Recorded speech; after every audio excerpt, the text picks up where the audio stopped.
Hi everyone, welcome back to the Navigant Credit Union Broadcast Center. I'm GoLocal News Editor Kate Nagel.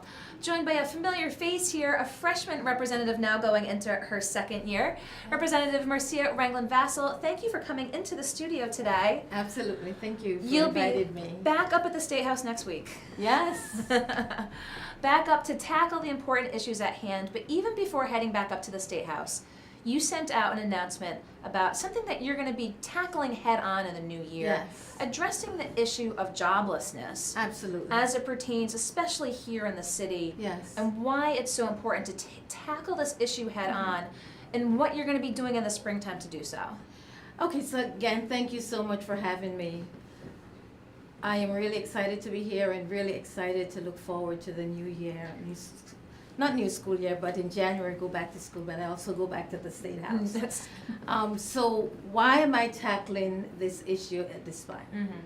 Everyone who knows me know that my entry into politics was not really planned, so to speak. I entered politics because my students were dying. They were literally dying in the streets. And I realized it was important for me to use my voice and to use my platform and to make sure that we end gun violence by passing good common sense gun control laws. So that was the impetus of me getting into politics. And as I started contemplating and really looking at the issue of losing all these children, I started looking at the intersection between gun violence, poverty, and race, also class. I recognize that the issue of gun violence stems deeply from structural poverty and racism. And we must address that because we cannot continue losing kids in the streets. We cannot. It's unfair, it's not right, and it doesn't make me feel good. And I figure, why not? If not now, when? And so tackling the issue of joblessness, this is all going to culminate in what you are looking to conduct in a job fair to match up the opportunities where young people can gain employment. Yes, and I must say it's not just young people that we're looking, because they're their parents, their moms, their dads, their uncles, and it's a family. We have generations of poverty. So we're really trying to address that. And how do we address that? I have named the initiative a community response to joblessness and gun violence, because it is connected. And this, although we've seen incidences of homicides in the city of Providence, I want to say that this is not just a Providence issue, because everyone in the state of Rhode Island pays for what happens in Providence. And that is why I'm making sure that I'm asking people from all over the state to get involved, all over, whether you live in Newport or Barrington or wherever you live, you come into the city of Providence, and so we're asking you to get involved. So what we did over the summer, Kate, we went all over the city of Providence, and we spoke to people, we spoke to neighbors, we listened. It was kind of a listening tour, if you will. And we say, what can we do? What does this job fair that we will be hosting in the spring, what will it look like? Who will we market to? And so that is the impetus. The fact of the matter is, we need to create more jobs in the city. We need to create more jobs in the state. It has to be more than lip service. And that's why I'm making sure that I am working as hard as I can with my partners to make sure that we ask people to be accountable, and legislators like myself, we have to be accountable to the people. The people elected us to serve, and so it is my responsibility and all of our responsibility to make sure that we're invested in people and not corporations. And let's talk a little bit about that. It's a community response. Yes. So you have elected officials, but you want people from the community to turn out and have their voices heard. Absolutely. And what we did, we went around, we talked to neighbors, we said, what kind of jobs that you're looking for? And we heard from families, we heard from young people, we heard from older people that we're looking for jobs at all levels. We're not just looking for the $9.60, which not incidentally, which will go up in January to $10.10. Mm-hmm. But we know that's not enough. Mm-hmm. And that's why, again, I will be reintroducing my $15 living wage. Because we know that families cannot pay their bills, and families are buying food with credit cards. We can't allow that to happen. But to your question, we went around and we listened to neighbors, and they told us we want jobs at all levels. Six-figure, $10.10, but we want to make sure that we're addressing those needs. So what did we do? We invite neighbors to come along. We invite coalitions of people to come along. So we're working with communities like this. We're working with the City of Providence and their workforce development to help us to bring these job employers to the convention center, because that's where it's going to be hosted in the springtime. And we have a commitment so far of 75 employers. Wow. But that's not enough. We still need some more. We need some more. We're working with the City of Providence. We're working with the Center for the Study of Nonviolence. We're working with neighbors. We're working with, quite frankly, anyone who cares about justice. Because this is really about environmental justice and also about economic justice. We want to make sure that we level the playing field. We want to make sure that government is investing in people and not corporations. We're also calling the government, including myself, to make sure that we invest in small businesses. And I have to give a shout out to the Rhode Island Black Business Association.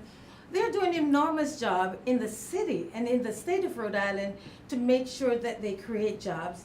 And so we have to invest in companies and in organizations who are really not caring so much about corporations. Because as you know and we know, corporations doesn't employ as many people as small businesses. So we must invest in small business. And in fact, the smart thing to do, I will submit, is to make sure that we're giving those tax credits and the tax incentives to small businesses, and to hold accountable the large corporations that we give these tax credits to, making sure that they're hiring local people and they're hiring communities of people, because that's the only way we're going to address the issue of gun violence, which is a scourge in our community, and we cannot allow that to continue.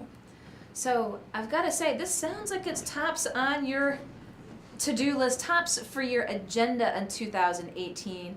Again, as you said, reintroducing the $15 minimum wage. Talk with me when you have conversations with folks, maybe some folks on the other side of the aisle or from another political persuasion who don't agree with that $15 minimum wage. I'm sure you've heard from them before.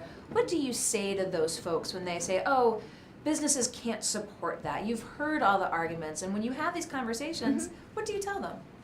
I tell them that, can your family live in $9.60 an hour? And let me hasten to say, there is inequity in the system right now. So for every 63 cents that a black woman makes, a white male makes $1. That's 37 cents. And do the math. And that's why I will be also introducing the Fair Pay Act, whereby employers will not be able to ask prospective employees what their salary range is or their benefit range, because we're trying to close that pay gap and that economic gap. So what I say to folks, look in the mirror. Could you live on $9.60? We should be $24.15 right now. Can you pay your student debt? I was watching the news last night and I saw where homeless people were in shelters, and I listened carefully, and one of the news reports said they were leaving the homeless shelter to go into their jobs. And I ministered at the homeless shelter for 5 years, and what I know is that many people in the homeless shelter, they are working just like us. So the bottom line, to go back to my thesis or my claim, we have to make sure, if we are serious about ending gun violence, we must be serious about creating sustainable, high-paying jobs for families. It's a myth it's not just kids that want jobs. Mm-hmm. It's their aunts, as I'd mentioned before, their uncles and their families. And we have to make sure that we invest in people. People are our priorities. I can tell you, I have talked to kids, and they have said they open their cupboards and there's no cereal. In the richest country in the world, we have no food. And right here in Rhode Island, we can do better than that. So I'd say, look in the mirror. What is it that you want for your family and your children? And we must address this issue of gun violence. It stays with me. I get up every single morning and I look at Facebook posts from a young man who is no longer here with us, shot and killed 6 or maybe about 5 months now. This is a travesty. This is an injustice, and I think we can fix it. And you're working on this again, addressing the joblessness, the community response to it. But while I have you here in studio, you're heading back up to the State House on January 2nd. There's probably at least one hot button issue, if not a couple coming up this year. It's clear that they're looking to move on the Pawtucket Red Sox. The Senate side has new legislation that it looks like Senate President Ruggiero is very hot to get through on the Senate side. It seems like the Speaker's been a little more cool on it. What are you hearing from your constituents on the Paw Sox? You know, like most Rhode Islanders, we have the pros and the cons. And people are very, and myself, we want to make sure that jobs are created. But we have to be very cautious, and we can't rush into it. We need jobs. I'm here looking for jobs. And the Reds, that will create a lot of jobs. But we don't want to rush anything. We want to be careful. We want to be deliberate. We don't want to say, oh my God, I should have. So I think we should talk about it some more. We should deliberate about it some more. And we should not really make hasty decisions. Of course, I think, just thinking about it, I think we need jobs. We need good paying jobs. We have to contemplate it and just make sure that the taxpayers are not going to be held holding the bag. Do you think that it should go on the ballot in 18? Do you think this is a question that should go to the voters and not be decided up at the State House? I think we still live in a democracy. You know, I really think so. I think the more voices you have in the conversation, the better. And I'm looking forward to going to the State House, because I am looking forward to introducing the bill that says every child in Rhode Island should get a free lunch, regardless of their family's ability to pay. Mm-hmm. I am looking forward to making sure that to introduce the bill once again that put kids back onto the DCYF roll until they're 21 and instead of 18 years old. So I'm excited about going back. So like going back to school a little bit. You got going back to school and going back to school up at the State House. Oh my God, it's exciting. But you know, this issue of gun violence is really dear to me. I look at my phone and I look at mothers who have lost their children, and it doesn't have to be that way. You know, we can really work towards ending gun violence and poverty. We don't hear a lot of people talking about poverty. We don't hear a lot of people talking about the poor. But let me say, there are actually a lot of poor people in Rhode Island. There's a lot of poor people that's living in extreme poverty, not having access to good education, not having access to health care and food, basic. You know, so that's where my fight is. My fight is about making sure that our kids are not dying in the street. And I'm using literal language, and I get up every morning and I think about all the kids that I have lost, and it's just wrong. And someone may say, well, it's happening in Providence. This is a community response, and all of us must be engaged in this. All of us must look in the mirror and says, what kind of country, what kind of state, what kind of community we want here in Rhode Island. So I'm asking people to join me. I'm asking you, if you're an employer, you can join me, because we're looking to bring more employers across the spectrum into the convention center into the springtime. If you're looking for work, I'm asking you to join me. If you're looking for assistant with resume writing, we'll have that there. If you're looking for people to help you just to prepare to do mock interviews, and this is why job fair is going to be so different. It's kind of it's not kind of It is. It will be a one-stop where people can come in, they can get their resume, they can get a suit to go for an interview. We're trying to team up with lots and lots of people who can bring a lot of resources to the table. And I am asking you, please go onto my website. It's www.marcia4ri.com and send me a note. Let me know what your interests are. Let me know if you're an employer who wants to get high quality people to your workforce, because we have them. We have them out there. I was just thinking about this the other day, and someone says, well, we can't find talent.